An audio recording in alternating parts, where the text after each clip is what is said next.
Your rights are being violated. Recording in progress.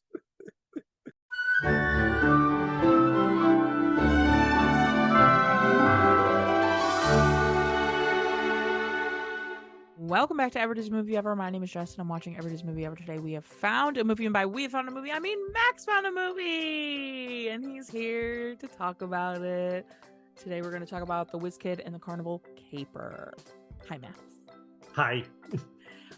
So for this found one, the original video, it's linked below, obviously. I already covered all the cast and crew, so Max and I are just gonna jump on in. So Max, I don't know if you kind of maybe sort of kind of want to talk about how you found the movie or not.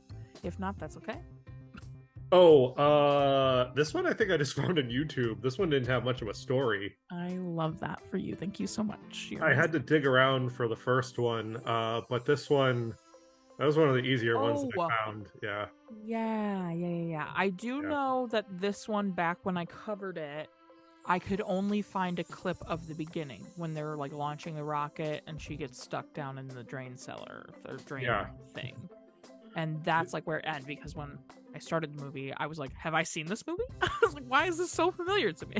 Now let me ask you, when you just saw that, where you were like, is this a horror movie? Is this Stephen King's It? Truly, I remember watching it. Well, and keep in mind, like Kim Richards, she was in Escape to Witch Mountain. Yeah.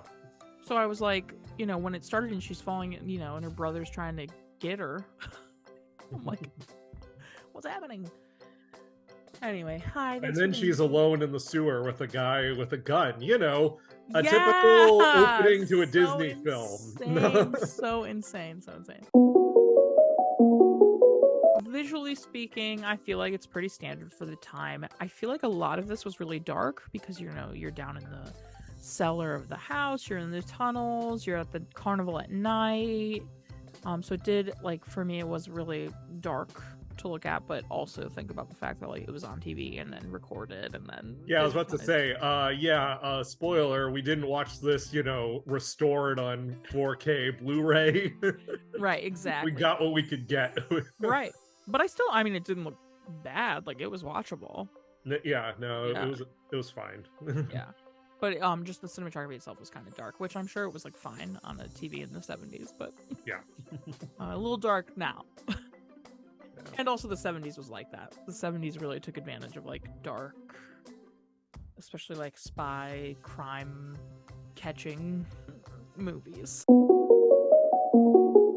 No, I feel like I've, like, for some reason, initially, Eric Shea is so grown compared to Mystery at Riverton. Yeah, and he likes the ladies now. He has gone. He does. The hots for that older woman. Trying to ask out a fully grown woman on a date. But then she, like, says it's a date at the carnival. But then she's like, "And will your sister and best friend be there?" And he's like, "Oh yeah, they will."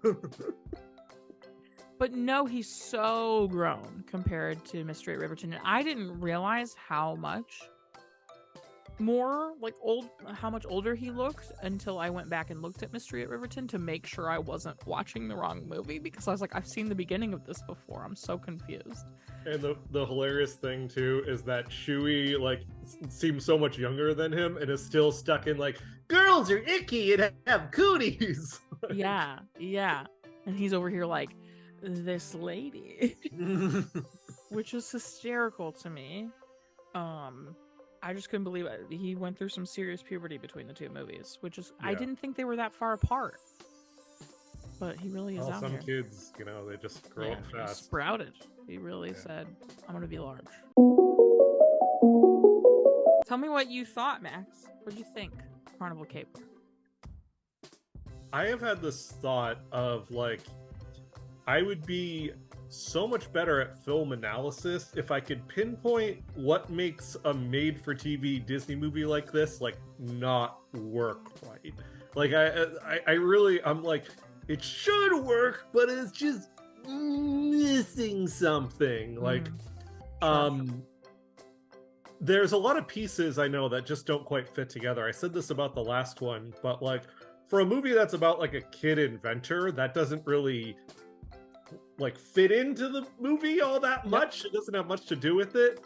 I mean, like the big thing is like fixing the totally not Frankenstein's monster robot thing, and like the robot doesn't even really need to do much, and it doesn't have a ton to do with the plot. I mean, obviously it makes for like an interesting, or more interesting than nothing, like ending set piece. I have an issue with movies like this because I know as a kid I wasn't that dumb. Like I did appreciate things that like respected my intelligence, and to have like kids go to like the 2 cops in the entire town apparently and be like, we think that there's a robbery that's gonna happen, and the cops are like, we absolutely believe you, and we're gonna sit here as we tell you exactly what action we're gonna take against these criminals. And then they're just like, hey, we went to the bank and nobody robbed the bank, so you made things up. Like really? This is how we're getting to the plot point of like, well, we can't rely on the cops. That's the best you could do. I think the big part of this for me, I agree with you that I don't know, like it is really difficult to pinpoint what about these television releases, especially in the 70s, what made the ones that work so well work, and what made the ones that like sound the same that should work that don't. But this one, the entire movie, I was like, this happens in another movie.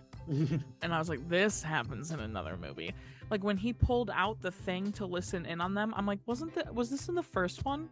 Because I think so. Or it's in another movie. And then the whole like in the cellar, they go down the tunnel to catch the criminals, and then they're put in the van.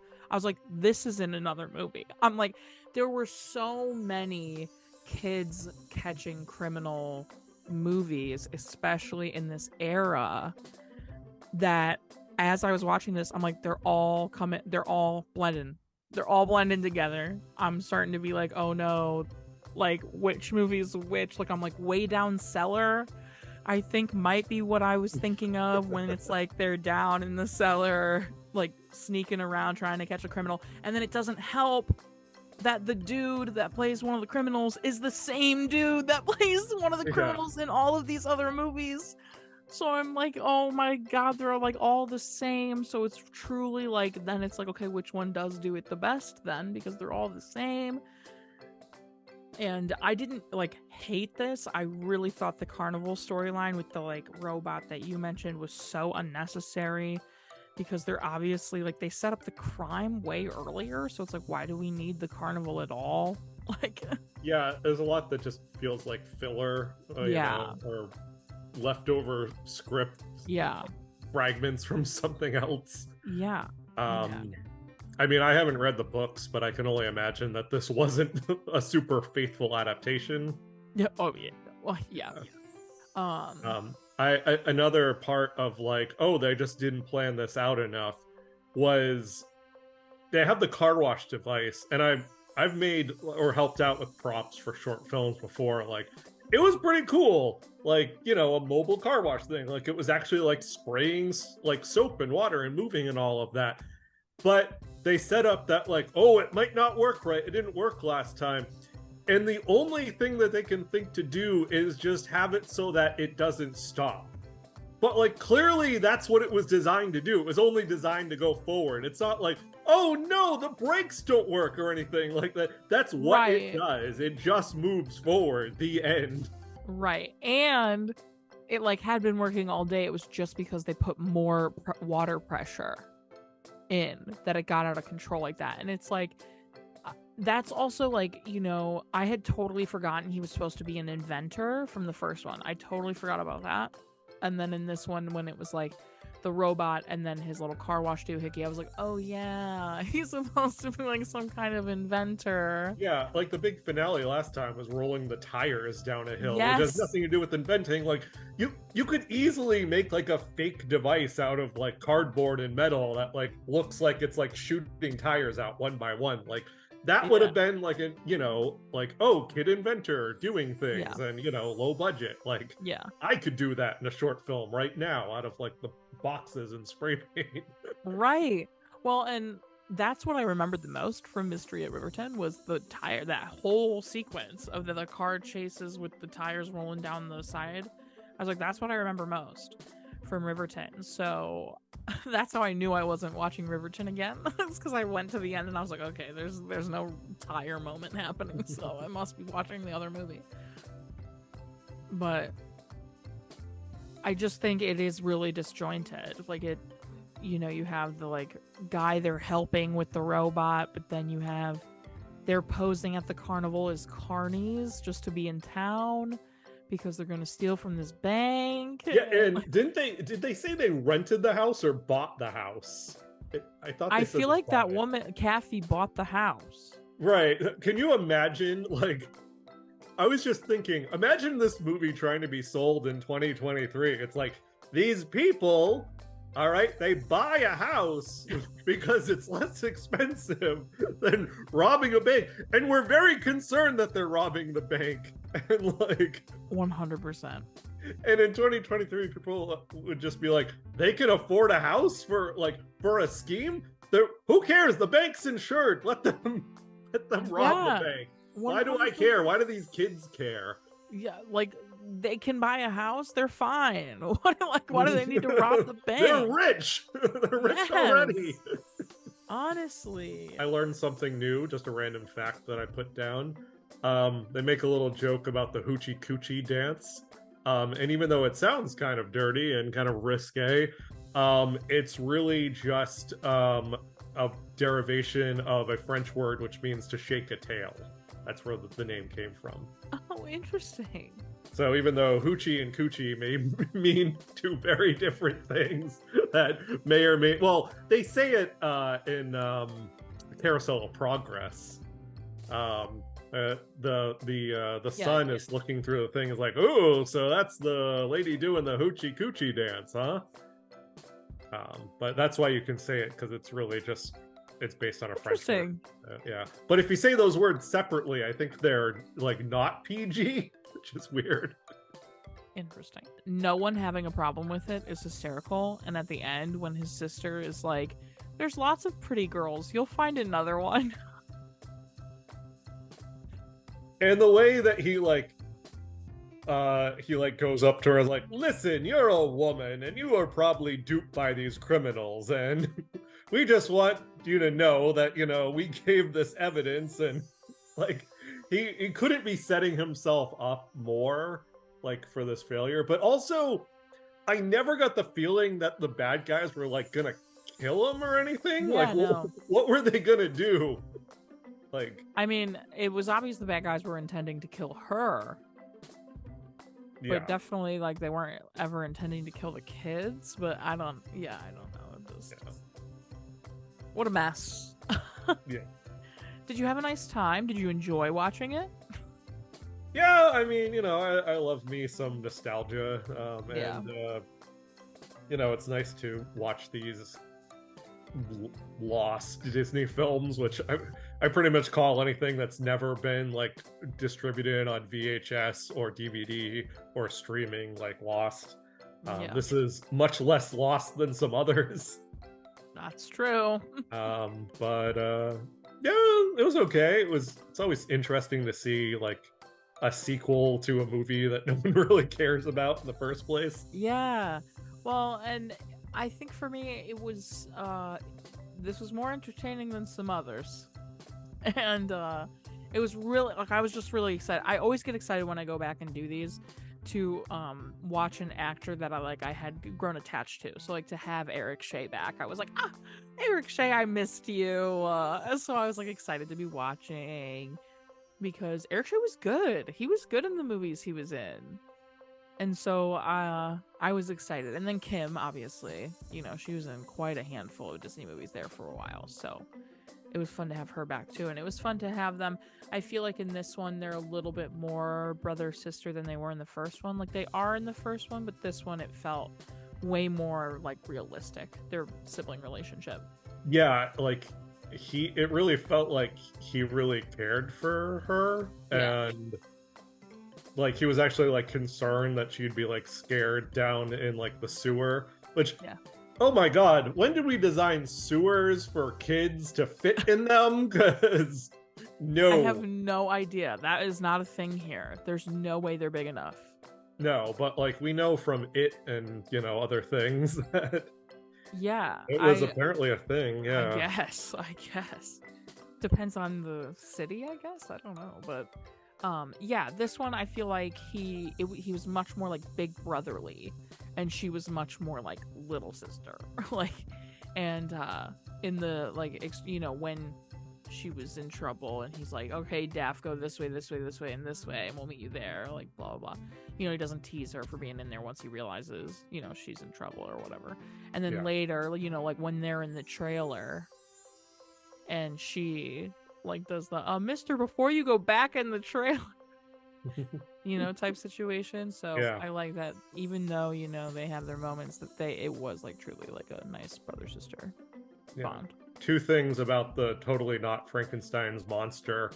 One, definitely trying to avoid copyright infringement with the design of it. Totally. But two, it was a guy in a costume, obviously, and there was no reason within the context of the story for it not to be a guy in a costume. Yes. As a robot, it did nothing interesting that like a guy in a suit going like could just do. Like, what was the point of having it being an animatronic, What was the point of that entire section of the story? Like, why did we need them helping the guy at the carnival? Like, they're at the carnival more, or to like give Arnold something to use his like whiz kid brain on besides the car wash? I don't know. I mean, maybe that's where I guess maybe that's another thing that like these movies just have a disconnect. It's like, would it be better if the whole movie was just like him trying to get the car wash to work? Like, I think it would be, at least we'd be attached to it, and see like a progression. Because like I saw Oppenheimer recently, and I bet you weren't expecting me to compare this movie to that, but they have the simplest like progression in it of like they're counting progress towards the atom bomb by putting marbles in a jar. And even though it's like so simple and like trite and everything, it works. It's a measurable thing. It's like an hour and a half like of progressively putting these marbles in a jar, but at least where they are in the story. And I guess maybe I would have liked some marbles in a jar for this, rather than just like, the robot doesn't move too well, and now look, he moves better, And now look, they saved the man's jaw. And now look, they caught the criminals. Oh, that was the other thing. I think I put this line down. He said like, this is like the third time this month that's malfunctioned. And like the guy who's like yelling at the inventor. That's pretty good. I mean, how many times do things at Disneyland break? Like, there's so many rides that break down like 3 times a day or more. Right, and it's 1976, or at least, I don't know if it's 1976 in the story, I suppose, but still, only 3 times a month, bro? That's great. There was 3 shows where people wanted refunds. Like they said the cost of it was like 75 cents or something, like, and it was a small tent. Like, really, the entirety of your profit depends on this? You can't miss a single show. You're right, that's such a good point. I liked going back to Shea being a misogynist. I love that like Daffy is like, I saw a guy in the sewer, and then he's just like, you're a girl, none of your opinions matter. But then there's a good chunk of the movie where he sees the same guy, and he's like, I'm telling you, that guy's suspicious. Well, and then on the Ferris wheel, when she was like, "That's the same guy I saw with the gun," and he was like, "I knew you weren't lying." And you're like, I love the accent you put on. It's really effective. Oh, thanks. It's my misogynist accent, I guess. I don't know. Yeah, for like a 12-year-old boy. Yeah. These dames, they're ruining this country. They saw a man with a gun and I don't believe him. Fabulous. Okay, what do you think? What would you rate Carnival Caper? Well, I gave it 2.5 stars on Letterboxd. So translating that to Jess ratings, I guess that would be 5 knockoff Frankenstein monsters out of 10. Sweet. Guess what? Same. 5 knockoff Frankenstein monsters out of 10. This is up. Original number. This was 163. Crazy. We're coming up on 700. That's crazy. All right, everybody follow Max. Max is fabulous. He's incredible. I owe so much to him. So you better go check it out. I mean, that's factual. I won't be humble about that. I have found so many movies. If I was here as a guest for all the movies that I found, people would be sick of me. It would be the Max and Jess show. It would become the Max and Jess show. That is actually very accurate. Yeah. It's 50 something, isn't it? I lost count, but it's a lot. It is. I'm pretty sure it's 50 something. Many more to come, folks. Many more to come. Many more to come, you guys. Okay, so yeah, make sure you follow Max because he really do me a solid and follow Max. He's amazing. Follow him on Instagram and YouTube and Letterboxd and all the places because he's fabulous. Follow me. It's Celebration Month. You know where, you know when, you know what's up. And that's it. Wait, did you cry? I did not cry. Yeah. Parents' death toll's the same. Right. Cry count's the same. All the same, which is nice because then I don't have to adjust a lot of other things. So perfect. That's that, everybody. I'll do the whole until next time. Well, buy merch. Free shipping. Ship 700. Just saying. Just saying. And join Patreon because trivia is happening daily for all tiers right now. And it's hard this time. I'm getting barely any of them right. There are some easy ones, and then there are some ones that are pretty brutal. February's multiple choice. I was mean in February. I was like, I'm gonna make these impossible. Anyway, head on over. They're all multiple choice this month, so everyone has a chance to guess. And until next time, which is tomorrow, comment, like, subscribe, but I'm not sure if your life you are, so do you, and don't be probably the guys who were trying to steal all the money. Or Frankenstein's monster about it, I guess.